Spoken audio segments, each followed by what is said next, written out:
Hello. The last gig I seen was the late great Tom Petty. Um, I'm so happy that I got to see him before his passing. He's one of my biggest influences and one of the biggest legends of all time. So I'm very happy that I got to see that. My favourite song to perform live is the title track of the album, Flicker. It's one of those songs that stands out to me on the album and will probably stand out in my career. I love playing it live. It's one of those songs that every time I pick up a guitar, I just happen to play that song. It's a very nice song. It means a lot to me. On a scale of 1 to 10, how nervous was I with the album coming out? Obviously, every time you release music, you get really nervous. Obviously, I've been sitting on some of these songs since probably March, April last year, so it's been a long time. So I'm kind of more anxious to just let it out. So it's yours now. You can have it. The first song that I wrote for the album was This Town, actually. I guess we kind of got off to a good start. It kind of blew up and I didn't realise what had gone on, but it was a good start. I was kind of lucky in the sense that I had a lot of time to write and make mistakes as well, so I did write a lot of bad ones. But the good ones that I wrote, I tried to be particular on what I picked for the album. I didn't want kind of really many songs letting down the album, hence the fact that there's only 13 songs between the normal one and the deluxe. So yeah, well, I tried to condense it as much as I can, and I think I did it. I kind of I like all the slower ones because I like performing to a quiet audience during them, because I like going to gigs where the artist will play their ballad and the crowd will be stum and kind of listen. I kind of like that. So like songs like Fire Away, Paper Houses is a cool one to play too. So yeah, and Flicker obviously. I guess the best part of making Flicker was being in a studio, something like this, and playing with a full live band, which is something that I'd never done before, and kind of being there for every nook and cranny, every drum sound, every guitar riff, and making sure we got everything right. And I think that was the most exciting part as a musician, and a new experience for me, and I can't wait to do it again. Obviously, recently I just came across a guy called Lewis Capaldi, a Scottish guy, 20 years old, so make sure you check that one out. Big songs, Lost on You, Bruises, he's got there, some of my favourites. Obviously, Mendes has got some big tunes out at the minute. Love New Rules by Dua Lipa, Rockstar by Post Malone, who's a top guy, so I'm happy for him. Favourite lyric from Mirrors is probably the start of the second verse. Her coffee's cold. He turns around and says, "I hope you know you're beautiful. Have you ever been told?" I think it's one that a lot of people will relate to. It's quite cool. No way did I expect the reaction. I was on stage when it got released last night at an Apple event, and the crowd were shouting at me that it was #1. But it's a long week. But the reaction so far has been amazing. Some of the reviews that I've gotten, the fan reaction's been amazing, and a lot of my friends have been texting me and stuff like that. So thank you for everything. I think Paper Houses took the longest to write. I wrote it with a guy called Ian Archer. He's written songs like, wrote a lot of Snow Patrol stuff. He was in Snow Patrol for a while. He wrote Hold Back the River with James Bay. And he's a good friend of mine. He's a Northern Irish guy. So we were in the studio in Notting Hill for quite, I think it might have taken 3 or 4 days. Trying to get a key as well. And my guitar, to play the song, I have to tune the guitar a tone and a half down, which is a long way. My favourite song of Harold's is, I like Kiwi. Great tune, good rock song. I love Two Ghosts. It's a great song. Very easy very easy to listen to. I like Carolina. Meet Me in the Hallway. There's some really good songs in that album. I really enjoy it. I suppose there's quite a few that are personal to me. I guess the one that clicked with me most in my head was Flicker, but a lot of them are quite personal. There's probably 1 or 2 that are not. For instance, Mirrors is from a scenario that I made up in my head, and stuff like that. But for the most part, it's about me. I recorded the whole album in LA. Spent a lot of last year and a lot of the start of this year in LA. My producer Jakir is from Nashville, so he came across here. Julian obviously is from here. Greg Kirsten's from here. So a lot of guys that I worked with are from here. So it was only right that I did them a favour and flew here. Yeah, Connor will be playing. Connor's the violin player. He'll be playing on a tour next year. I felt like violin was a nice touch.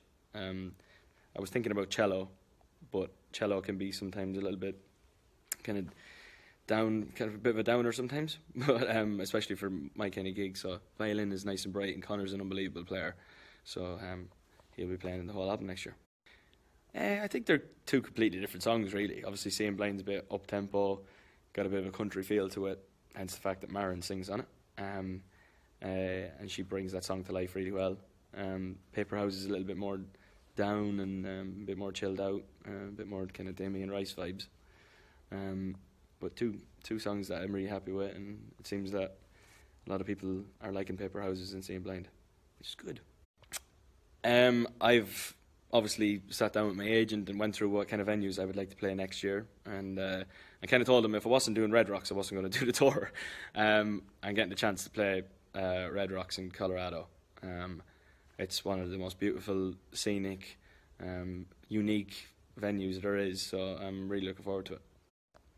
I started writing it probably last March or April. I can't remember which month it is. I must check that out. And probably finished it. Did my last couple of songs probably in June or July this year. Then it goes to mixing period, and it's all the stuff that you don't need to care about. But yeah, it took about a good year and a half anyway. But definitely worthwhile, I think. I think I got exactly what I wanted out of it. And I learned so much. I probably wrote about 50 songs. Yeah, there was quite a lot there. Obviously, you don't want, as I said before, you don't really want other songs to let the good ones down. So it was kind of easy to get rid of a lot of the bad stuff. But as I said, I had a lot of time to make mistakes, so I didn't mind that. There were a couple that were really fun. Slow Hands was really fun. Not what I expected to write on that day, but it was such a laugh. You don't get to write a song like that all the time, so it was really fun. On my own was even better.